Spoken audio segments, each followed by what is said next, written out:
Thinking about switching to Linux in 2026? Wait. Just hang on a second and watch this video first. Everyone online says Linux is fast, secure, and free, but here's the honest truth. Linux is not for everyone. In this video, I'll explain the real reasons why you should not use Linux. Especially if you're a beginner. Let's be honest, Linux is not beginner-friendly. If you're coming from Windows, things will feel confusing. No.exe files, terminal commands everywhere, different file structure. Yes, you can learn it, but if you just want to use your computer without spending hours on YouTube tutorials, Linux might frustrate you.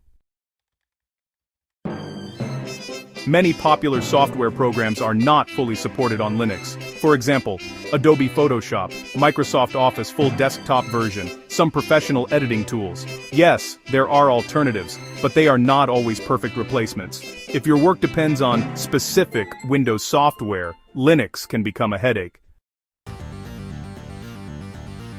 Gaming on Linux has improved, thanks to Proton and Steam.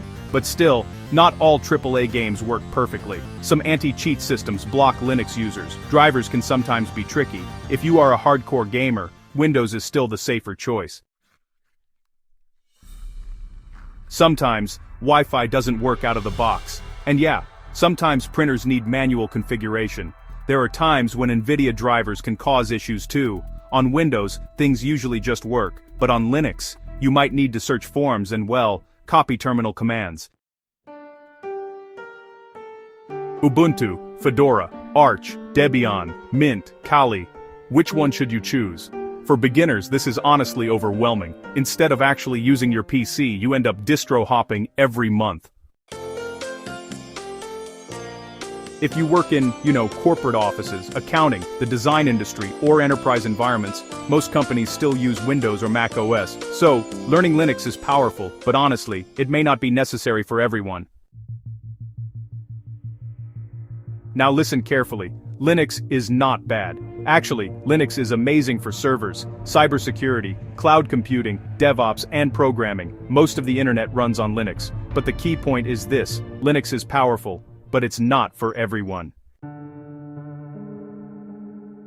So before installing Linux in 2026, ask yourself, do I really need it? Am I ready to learn? Will it help my goals? If yes, go for it. If not, there's nothing wrong with using Windows. Just choose what works for you. If you found this honest review helpful, go ahead and like the video, subscribe for more tech content, and comment below. Are you Team Linux or Team Windows?